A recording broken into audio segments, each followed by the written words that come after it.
bienvenue dans l'atelier de Fanoria. Imaginez un instant une bibliothèque immense, au rayonnage infini, où la moitié des livres auraient été cachés, leurs pages arrachées, leurs auteurs rayés de l'histoire.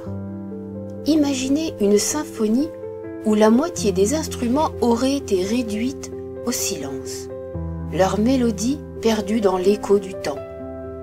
C'est exactement ce qui s'est passé dans l'histoire de l'art.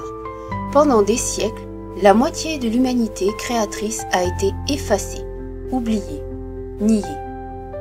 Mais voici la merveille de notre époque. Ces voix silencieuses recommencent à chanter.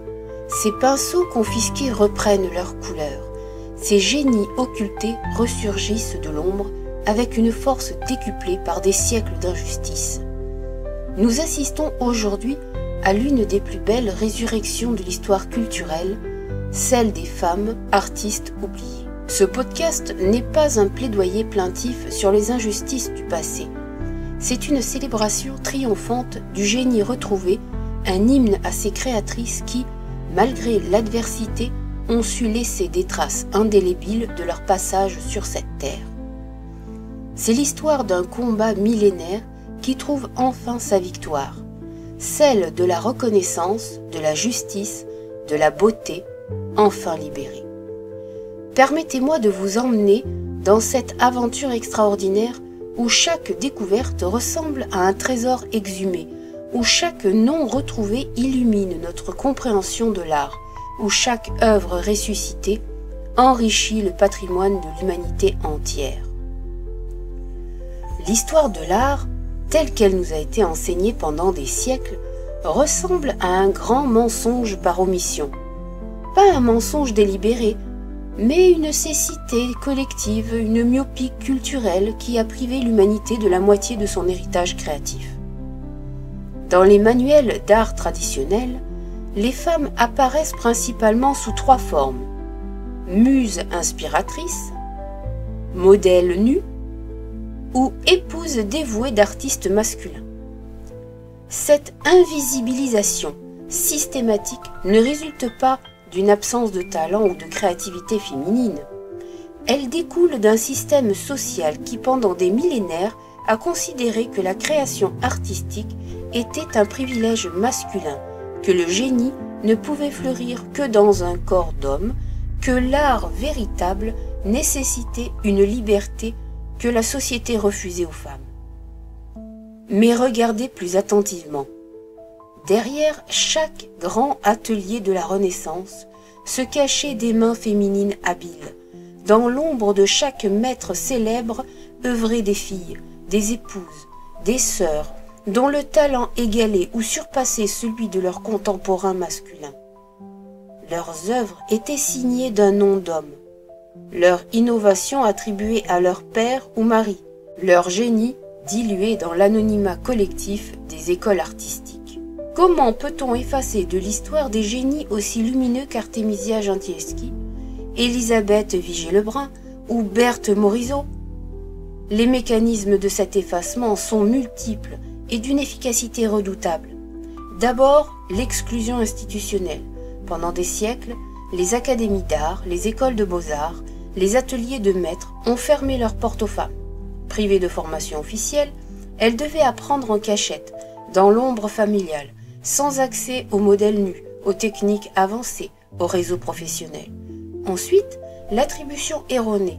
Combien d'œuvres féminines dorment-elles encore dans nos musées, cataloguées sous des noms masculins? Les historiens d'art découvrent régulièrement que tel chef-d'œuvre attribué à un maître célèbre sort en réalité du pinceau de sa fille ou de son épouse. Enfin, la dévalorisation systématique. Quand les œuvres féminines étaient reconnues, elles étaient immédiatement reléguées dans des catégories considérées comme mineures. Les femmes excellaient soi-disant dans les petits genres, nature morte, portraits, scènes de genre, comme si la délicatesse, la sensibilité, l'observation minutieuse étaient des qualités inférieures à la grandiloquence héroïque des peintures d'histoire masculine. Le plus tragique dans cette histoire, c'est que le silence s'est auto-entretenu. Privées de modèles féminins, les générations suivantes de femmes artistes ont cru que leur ambition était illégitime, que leur talent était une anomalie, que leur désir de créer était une transgression. Cette intériorisation de l'exclusion a créé un cercle vicieux. Moins il y avait de femmes artistes visibles, moins les autres osaient se révéler. L'absence de légitimité historique nourrissait l'absence de confiance contemporaine. Mais dans cette nuit de l'oubli brillaient quand même des étoiles, des femmes exceptionnelles qui, malgré tous les obstacles, ont réussi à imposer leur art, à marquer leur époque, à laisser des traces suffisamment profondes pour résister à l'érosion du temps. Ces pionnières courageuses ont maintenu vivante la flamme de la créativité féminine, préparant la Renaissance que nous vivons aujourd'hui. Dans l'Italie du XIVe siècle, quand l'art renaissant atteignait ses sommets, une jeune femme de Crémone bouleversait discrètement les codes établis. Sophonisba Anguissola, née vers 1532, fut probablement la première femme artiste professionnelle de l'histoire occidentale. Imaginez l'audace que représentait à cette époque le fait pour une femme de tenir un pinceau autrement que pour copier pieusement des œuvres masculines. Sophonisba non seulement peint, mais innove. Elle développe l'art de l'autoportrait avec une sincérité psychologique inouïe pour l'époque. Dans ses autoportraits, elle se montre peignant, affirmant ainsi sa condition d'artiste créatrice. Son talent exceptionnel lui vaut d'être remarqué par Michel-Ange en personne, qui lui prodigue conseils et encouragements. Plus extraordinaire encore, elle devient portraitiste officielle de la cour d'Espagne. Statut quasi impensable pour une femme de son époque. Mais voyez comme l'histoire l'a traitée. Pendant des siècles, ses œuvres ont été attribuées à des peintres masculins. Il a fallu attendre le XXe siècle pour que les historiens d'art reconnaissent enfin l'ampleur de son génie et l'importance de sa contribution à l'art renaissant. Si Sophonisba fut la pionnière discrète, Artemisia Gentileschi fut la révoltée magnifique. Née en 1593 à Rome, fille du peintre Orazio Gentileschi, elle grandit dans un milieu artistique qui lui permet de développer son talent exceptionnel. Mais son parcours bascule tragiquement quand elle est violée par Agostino Tassi, collaborateur de son père. Le procès qui s'ensuit, l'un des premiers pour viol de l'histoire judiciaire, la transforme en symbole de résistance féminine. Loin de se laisser briser, Artemisia transmute sa douleur en force créatrice. Ses œuvres d'une puissance dramatique saisissante révolutionnent l'art baroque. Ses héroïnes bibliques et mythologiques, Judith décapitant Holoferne, Suzanne harcelée par les vieillards, Jaël tuant Sisera, possèdent une force psychologique qui bouleverse ses contemporains. Artemisia devient la première femme admise à l'Académie de dessin de Florence. Elle voyage à travers l'Europe, de Naples à Londres, imposant son art dans les cours les plus prestigieuses. Pourtant, après sa mort, son nom s'efface progressivement de l'histoire de l'art, ses œuvres étant souvent attribuées à son père ou à d'autres peintres masculins. Au XVIIIe siècle, français, quand l'art rococo raffine à l'extrême l'art du portrait, une femme s'impose comme la portraitiste la plus recherchée de son époque, Élisabeth Vigée-Lebrun. Née en 1755, elle manifeste dès l'enfance un talent exceptionnel pour la peinture. Autodidacte par nécessité, les écoles d'art lui étant fermées, elle développe une technique d'une délicatesse extraordinaire et un sens psychologique remarquable. Son ascension est fulgurante. Elle devient la portraitiste officielle de Marie-Antoinette, peignant la reine dans une intimité qui révolutionne l'art du portrait royal. Ses œuvres, d'une fraîcheur et d'une spontanéité inouïe, humanisent la monarchie française. Mais cette proximité avec l'Ancien Régime la force à fuir la France révolutionnaire. Elle voyage alors à travers l'Europe, de l'Italie à la Russie. Partout accueillie comme une célébrité, elle peint les plus grands personnages de son époque, laissant un témoignage pictural incomparable sur l'aristocratie européenne du tournant du XVIIIe et XIXe siècle. Malgré sa célébrité internationale, malgré ses mémoires publiées de son vivant, Élisabeth Vigée-Lebrun a longtemps été considérée comme une artiste mineure, cantonnée dans le genre féminin du portrait. Il faut attendre notre époque pour que son génie soit pleinement reconnu. Dans le Paris effervescent de la seconde moitié du XIXe siècle, quand naît l'impressionnisme, révolution artistique majeure de l'art occidental, une femme participe pleinement à cette aventure créatrice, Berthe Morisot. Née en 1841 dans une famille bourgeoise, elle reçoit, comme beaucoup de jeunes filles de son milieu, une éducation artistique considérée comme un simple agrément. Mais son talent exceptionnel l'amène bien au-delà des aquarelles du salon. Elle rencontre Édouard Manet, qui devient son mentor, son ami, puis son beau-frère quand elle épouse son frère Eugène. Mais contrairement à ce que laisse entendre une historiographie longtemps machiste, Berthe n'est pas une simple élève docile, elle influence Manet autant qu'elle est influencée, l'encourageant notamment à peindre en plein air. Berthe Morisot participe à la première exposition impressionniste de 1874 aux côtés de Renoir, Monet, Pissarro, Degas. Elle sera la seule femme présente dans 7 des 8 expositions du groupe. Ses œuvres, d'une liberté technique révolutionnaire, capturent avec une sensibilité unique l'intimité féminine et familiale.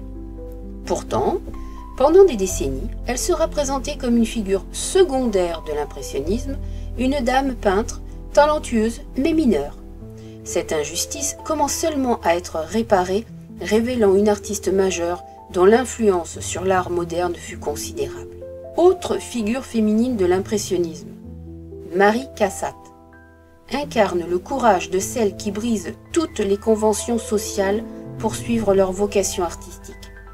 Née en 1844, en Pennsylvanie, elle scandalise sa famille bourgeoise en décidant de devenir artiste professionnelle.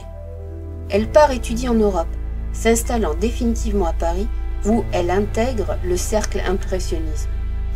Marie Cassatt développe un art d'une tendresse exceptionnelle, se spécialisant dans les scènes de maternité et d'enfance. Mais attention, cette spécialisation n'est pas une limitation. Elle élève ses sujets, longtemps considérés comme mineurs, au niveau de l'art le plus raffiné. Ses pastels, d'une technique éblouissante, rivalisent avec ceux de Degas. Ses huiles capturent avec une vérité poignante l'intimité des relations mère-enfant. Elle révolutionne également l'art de l'estampe, influencé par l'art japonais qu'elle découvre avec passion. Marie Cassatt joue aussi un rôle crucial dans la diffusion de l'impressionnisme aux États-Unis, conseillant les collectionneurs américains et contribuant à enrichir les musées de son pays natal. Malgré cette importance historique, elle reste longtemps dans l'ombre de ses confrères masculins. Dans le Montmartre bohème de la fin du XIXe siècle, une femme exceptionnelle incarne la révolution artistique et sociale. Suzanne Valadon. Née Marie-Clémentine Valadon en 1865, elle connaît une jeunesse difficile dans les milieux populaires parisiens. D'abord acrobate de cirque, puis modèle pour les peintres de Montmartre, elle côtoie Renoir, Lautrec, Degas, qui remarquent ses dons artistiques exceptionnels. Autodidacte absolue, elle développe un style d'une force expressive saisissante. Ses nus féminins, d'un réalisme sans concession, révolutionnent la représentation du corps féminin. Fini les Vénus idéalisées, Suzanne peint des femmes vraies, avec leur imperfection, leur humanité, leur sensualité authentique. Elle devient la première femme admise à la Société nationale des beaux-arts. Mère du peintre Maurice Utrillo, elle mène une vie d'une liberté scandaleuse pour l'époque, multipliant les liaisons, revendiquant son indépendance économique et artistique. Ses œuvres, d'une modernité saisissante, annoncent l'art du XXe siècle. Pourtant, elle sera longtemps occultée par la célébrité de son fils, réduite au rôle de mère d'artiste, alors qu'elle fut l'une des créatrices les plus originales de son époque. L'histoire de Lee Miller illustre parfaitement les paradoxes de la condition féminine dans l'art du XXe siècle. Née en 1907 aux États-Unis, elle commence sa carrière comme l'un des modèles les plus célèbres des années 1920, incarnant la beauté art déco. Mais Lee Miller refuse d'être cantonnée au rôle passif de muse. elle part étudier la photographie à Paris auprès de Man Ray, avec qui elle développe une technique révolutionnaire, la solarisation, qui donne aux photographies des effets de négatif partiel saisissants. Photographe de mode, puis correspondante de guerre pour Vogue pendant la Seconde Guerre mondiale, elle réalise certains des documents visuels les plus poignants du conflit. Ses photographies des camps de concentration libérés comptent parmi les témoignages les plus bouleversants de l'horreur nazie. Après la guerre, épuisée par ce qu'elle a vu, Lee Miller abandonne progressivement la photographie. Elle sombre dans l'alcoolisme et la dépression, ses œuvres tombant dans l'oubli. Il faudra attendre les années 1980 pour que son fils redécouvre l'ampleur de son œuvre photographique et révèle au monde l'une des grandes artistes du XXe siècle. Dans le mouvement surréaliste, dominé par des figures masculines charismatiques comme André Breton ou Salvador Dali, une femme développe un univers artistique d'une originalité absolue. Leonora Carrington, née en 1917 en Angleterre, elle rejoint très jeune le mouvement surréaliste parisien. Mais contrairement aux autres femmes du groupe, souvent cantonnées au rôle de muse, Leonora s'impose comme créatrice à part entière. Son art, mêlant peinture et écriture, puise dans la mythologie celtique, l'alchimie, la sorcellerie. Ses toiles, peuplées de créatures fantastiques et de symboles ésotériques, révèlent un imaginaire d'une richesse extraordinaire. Exilée au Mexique pendant la guerre, elle y développe son art loin des querelles parisiennes. Ses œuvres tardives, d'une liberté créatrice totale, influencent profondément l'art mexicain contemporain. Pourtant, pendant des décennies, Leonora Carrington reste dans l'ombre de ses confrères masculins. Les histoires du surréalisme la mentionnent à peine, réduisant souvent sa contribution à sa liaison avec Max Ernst. Sa reconnaissance comme l'une des figures majeures de l'art du XXe siècle est très récente. Dans l'effervescence artistique des années 1960, quand naît le nouveau réalisme français, une femme sculpte sa place à coups de fusil, Niki de Saint-Phal. Née en 1930, elle révolutionne la sculpture contemporaine avec ses tirs performances où elle mitraille ses œuvres remplies de peintures pour créer des explosions colorées. Cette violence créatrice libère autant l'art que l'artiste, qui exorcise ainsi les traumatismes de son enfance. Ses célèbres nanas, sculptures monumentales de femmes aux formes généreuses et aux couleurs éclatantes, célèbrent la joie de vivre et la liberté féminine. Installée dans l'espace public, elle démocratise l'art contemporain et questionne la place de la femme dans la société. Malgré sa notoriété internationale, malgré ses œuvres présentes dans les plus grands musées du monde, Niki de Saint-Phal reste souvent présentée comme une figure secondaire du nouveau réalisme, éclipsée par ses confrères masculins. Cette injustice commence enfin à être réparée par une nouvelle génération d'historiens d'art. Nous vivons aujourd'hui une révolution silencieuse mais profonde, la redécouverte systématique des femmes artistes oubliées de l'histoire. Cette renaissance ne relève pas de la mode ou du politiquement correct. Elle découle d'un travail scientifique rigoureux, mené par des historiens d'art, des conservateurs, des chercheurs qui réexaminent l'histoire de l'art avec un regard neuf. Chaque mois apporte son lot de découvertes extraordinaires. Un tableau attribué depuis des siècles à un maître masculin révèle la signature cachée d'une femme peintre. Un carton d'archives poussiéreuses livre les œuvres complètes d'une artiste rayée de l'histoire. Une restauration révèle sous les repeints masculins la main originelle d'une créatrice géniale. Cette renaissance prend des formes multiples. Les musées organisent des expositions entièrement consacrées aux femmes artistes. Les maisons d'édition publient des monographies qui réhabilitent les créatrices oubliées. Les universités proposent des cours d'histoire de l'art au féminin. Les collectionneurs redécouvrent des œuvres féminines longtemps dévalorisées. Cette renaissance ne s'est pas faite spontanément. Elle est le fruit du travail acharné de pionnières qui, dès les années 1970, ont entrepris de réécrire l'histoire de l'art.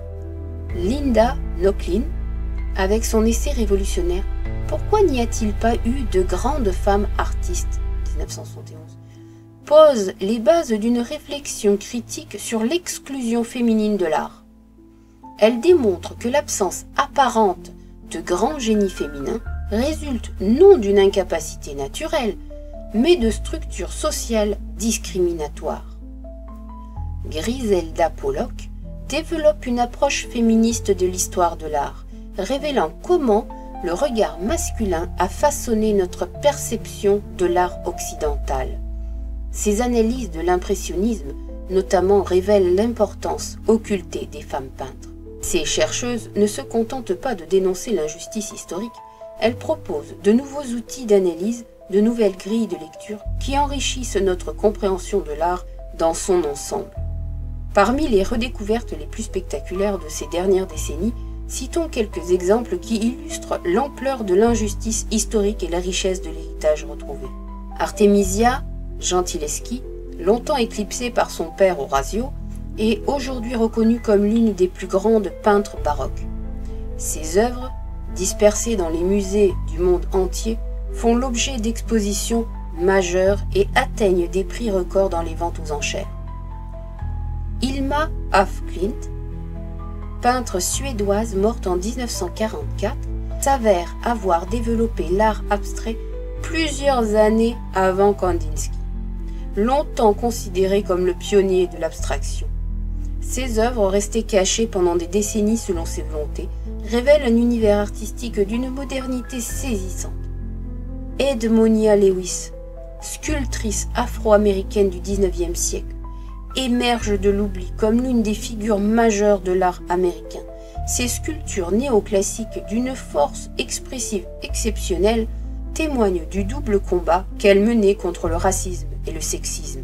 Cette redécouverte des femmes artistes transforme profondément le paysage muséal mondial. Les grandes institutions, longtemps masculines à 95%, entreprennent de rééquilibrer leurs collections et leurs expositions.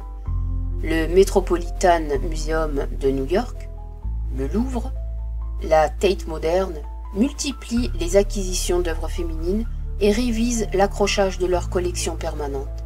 Cette évolution ne relève pas de la discrimination positive, mais de la justice historique. Il s'agit de présenter enfin l'art dans sa diversité réelle. Les cartels des œuvres sont révisés, les attributions erronées corrigées, les biographies réécrites. Cette révision scientifique révèle un paysage artistique infiniment plus riche et complexe que celui que nous connaissions. Les visiteurs découvrent ainsi que l'art occidental n'est pas le monopole masculin qu'on leur avait présenté, mais une création humaine, où les femmes ont toujours joué un rôle majeur, même quand ce rôle était nié ou occulté.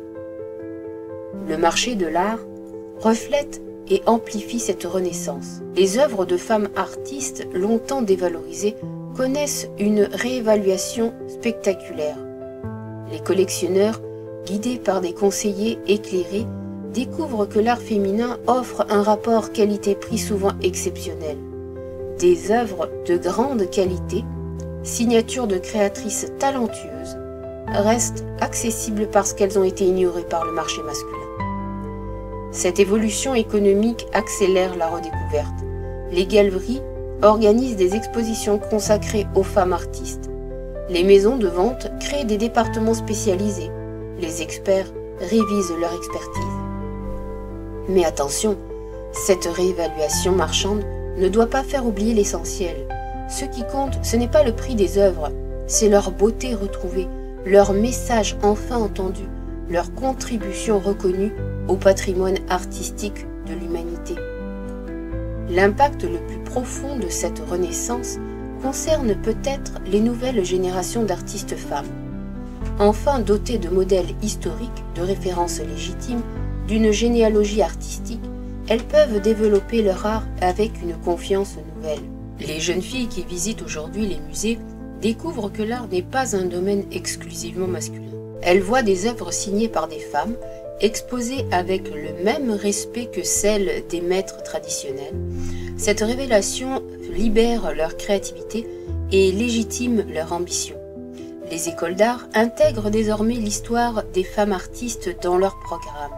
Les étudiants apprennent l'existence d'Artemisia, de Berthe Morisot, de Georgia O'Keeffe, elles comprennent qu'elles s'inscrivent dans une tradition créatrice féminine millénaire. Cette transmission transforme l'art contemporain.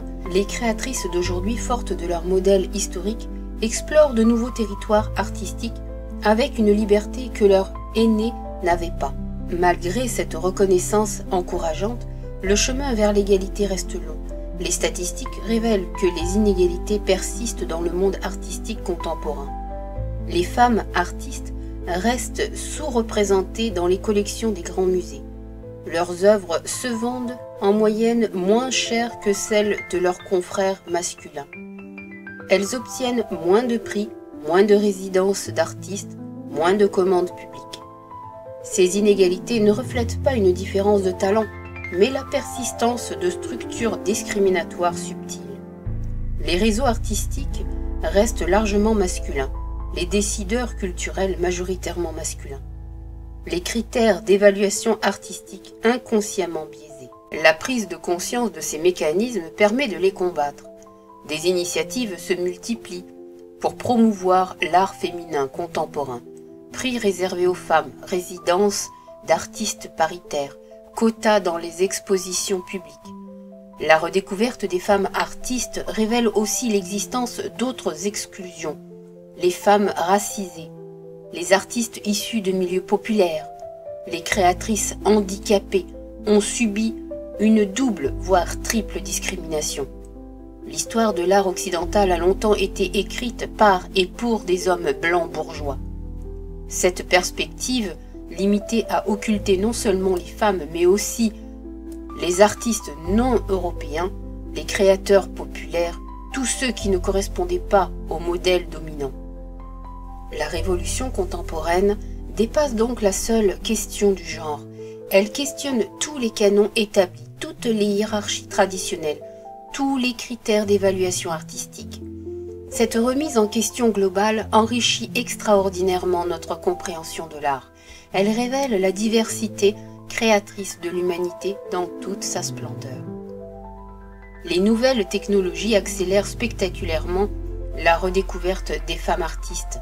La numérisation des archives, l'intelligence artificielle, les bases de données collaboratives transforment la recherche en histoire de l'art.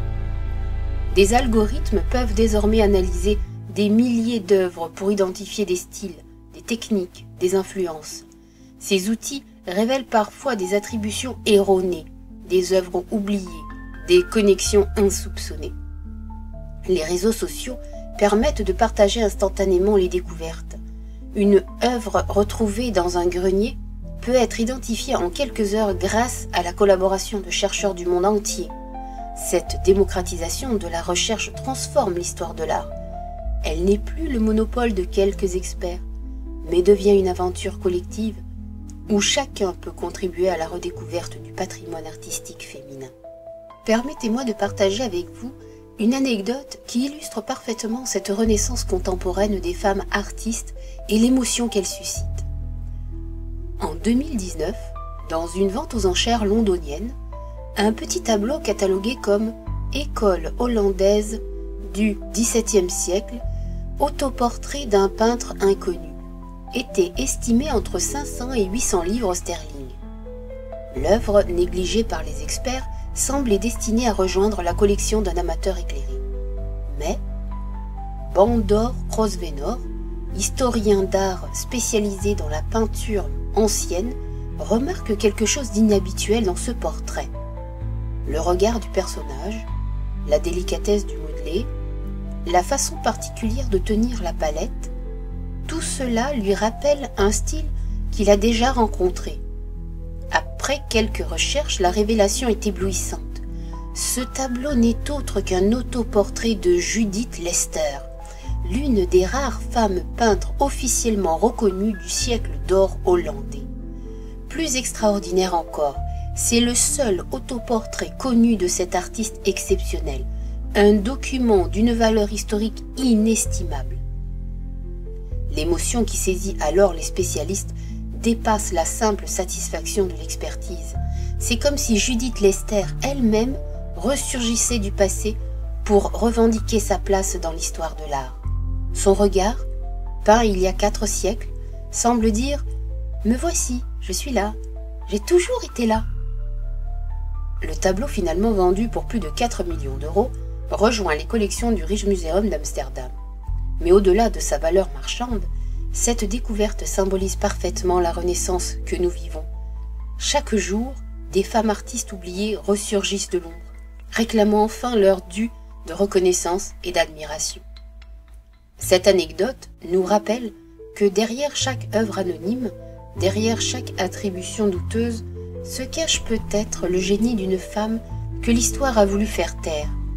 Combien d'autres Judith Lester attendent encore dans l'ombre des réserves de musées, dans l'anonymat des ventes aux enchères, dans l'oubli des archives familiales?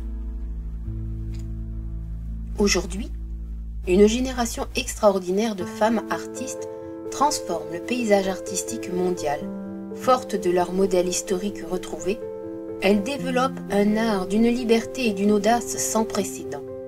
Elles ne cherchent plus à imiter les codes masculins pour être reconnues. Elles assument pleinement leur identité féminine, explorent des territoires artistiques nouveaux, inventent des langages plastiques inédits. Leur art ne demande plus la permission d'exister. Il s'impose par sa force, sa beauté, son originalité. Ces créatrices contemporaines bénéficient d'un contexte historique favorable. Les institutions s'ouvrent, le marché évolue, le public découvre. Elles peuvent enfin développer leur art sans les obstacles qui entravaient leur aînée. Mais attention, cette évolution ne signifie pas que la bataille soit gagnée. Elle signifie que la victoire devient enfin possible, que l'égalité artistique n'est plus un rêve, mais un objectif atteignable. L'art devient ainsi l'un des rares territoires où l'égalité femmes-hommes progresse réellement. Dans ce domaine, le talent ne connaît pas de genre. La créativité ne se conjugue ni au masculin ni au féminin. Le génie appartient à l'humanité entière. Cette évolution de l'art influence d'autres secteurs de la société. En voyant des femmes créer, innover, transformer le monde par leur art, les consciences évoluent. L'art féminin devient un modèle d'émancipation qui inspire bien au-delà du seul domaine artistique. Les jeunes filles qui grandissent aujourd'hui évoluent dans un monde où Frida Kahlo est aussi célèbre que Picasso, où Louise Bourgeois côtoie Rodin dans les manuels scolaires, où les musées présentent autant d'œuvres féminines que masculines. Cette normalisation de la présence féminine dans l'art transforme les mentalités. Elle démontre que la créativité n'a pas de sexe, que le génie peut s'épanouir dans n'importe quel corps, que l'art appartient à l'humanité entière. Nous assistons aujourd'hui à une réconciliation historique extraordinaire. L'art occidental, amputé pendant des siècles de sa dimension féminine, retrouve enfin sa complétude. Cette réconciliation enrichit notre compréhension de l'art, révèle des connexions insoupçonnées, éclaire d'un jour nouveau des mouvements artistiques entiers. L'impressionnisme, par exemple, apparaît aujourd'hui comme un mouvement où les femmes ont joué un rôle majeur. Berthe Morisot, Marie Cassatt, Marie Bracquemond ne font plus des figures secondaires, mais des protagonistes essentiels de cette révolution artistique. Le surréalisme révèle sa dimension féminine occultée. Leonora Carrington, Remedios Varo, Kay Sage, Dorothea Tanning émergent de l'ombre pour révéler un surréalisme féminin d'une richesse extraordinaire. Cette réconciliation ne relève pas de la révision historique militante. Elle découle d'un travail scientifique rigoureux qui révèle la réalité historique dans toute sa complexité et sa richesse. Au-delà de la question de la justice historique, la redécouverte des femmes artistes enrichit extraordinairement le patrimoine artistique de l'humanité. Nous découvrons des œuvres magnifiques, des sensibilités nouvelles, des approches artistiques originales. Cette diversité retrouvée stimule la création contemporaine. Les artistes d'aujourd'hui, hommes et femmes, puisent dans ce réservoir élargi d'influences et de références. L'art contemporain gagne en richesse, en complexité, en humanité. Les œuvres de femmes apportent souvent des perspectives différentes, des sensibilités particulières, des approches complémentaires de celles de leurs confrères masculins. Cette diversité enrichit notre compréhension du monde et de l'expérience humaine. L'art féminin nous rappelle que la beauté, l'émotion, la créativité sont des valeurs universelles qui transcendent les genres, les époques, les cultures. En redécouvrant ces créatrices oubliées, nous redécouvrons une part de notre humanité commune. Au terme de ce voyage, à travers l'histoire des femmes artistes oubliées et de leur renaissance contemporaine, que retenir de cette extraordinaire aventure humaine? D'abord, que l'injustice historique, si profonde soit-elle, n'est jamais définitive. Les voix réduites au silence finissent toujours par être entendues, les talents occultés par ressurgir, les génies niés par être reconnus. L'histoire de l'art que nous découvrons aujourd'hui témoigne de cette vérité consolante. Rien de véritablement beau ne disparaît jamais complètement. Ensuite, que cette renaissance ne concerne pas seulement les femmes. Elle enrichit l'humanité entière. En redécouvrant ces créatrices exceptionnelles, nous découvrons de nouveaux modèles de beauté, de nouvelles approches artistiques, de nouvelles façons de voir et de comprendre le monde. Cette révolution silencieuse transforme notre époque. Nous vivons peut-être la plus grande révision de l'histoire de l'art depuis la Renaissance. Chaque mois apporte ses découvertes, ses révélations, ses réhabilitations. Cette effervescence créatrice nous rappelle que l'histoire n'est jamais figée, que le passé continue d'influencer le présent, que les injustices d'hier peuvent être réparées aujourd'hui. Mais surtout, cette renaissance nous enseigne l'espoir. Si des femmes artistes oubliées pendant des siècles peuvent ressurgir avec une telle force, si leurs œuvres peuvent retrouver la lumière qu'elles méritent, si leurs génies peuvent enfin être reconnus, alors tout devient possible. L'injustice n'est jamais le dernier mot de l'histoire. La beauté finit toujours par triompher. La vérité finit toujours par éclater. Les femmes artistes d'aujourd'hui, fortes de ces modèles retrouvés, créent avec une liberté que leurs aînés n'avaient pas. Leurs filles grandiront dans un monde où l'art féminin aura sa place légitime, où la créativité ne connaîtra plus de frontières de genre, où le génie pourra s'épanouir sans entrave. Cette transformation dépasse largement le seul domaine artistique. Elle témoigne d'une évolution profonde de nos sociétés vers plus de justice, plus d'égalité, plus de reconnaissance de la diversité humaine. L'art, éternel laboratoire de l'humanité, montre une fois de plus la voie vers un monde meilleur. Nous ne pleurons plus sur les injustices passées, nous célébrons les victoires présentes et préparons les triomphes futurs. Chaque exposition consacrée à une femme artiste, chaque œuvre féminine acquise par un musée, chaque monographie publiée participe à cette révolution joyeuse. L'avenir de l'art s'écrit aujourd'hui au féminin autant qu'au masculin. Cette égalité retrouvée ne diminue personne, elle grandit tout le monde. L'art y gagne en diversité, en richesse, en humanité. L'humanité y gagne en beauté, en vérité, en justice. Les femmes artistes, oubliées, ne le sont plus. Leur voix résonne à nouveau. Leurs œuvres brillent de mille feux. Leur génie inspire les générations nouvelles. Cette résurrection artistique nous rappelle une vérité fondamentale. La beauté authentique ne meurt jamais. Elle ne fait que s'endormir en attendant son heure de réveil. Cette heure a sonné. L'aube nouvelle de l'art se lève, éclairant enfin de sa lumière égale tous les créateurs de beauté, toutes les créatrices de merveilles, tous ceux et toutes celles qui, par leur art, rendent le monde plus beau et plus humain. Pour conclure cette célébration des femmes artistes retrouvées, permettez-moi de vous poser 2 questions qui, j'espère, nourriront votre réflexion bien au-delà de ce podcast.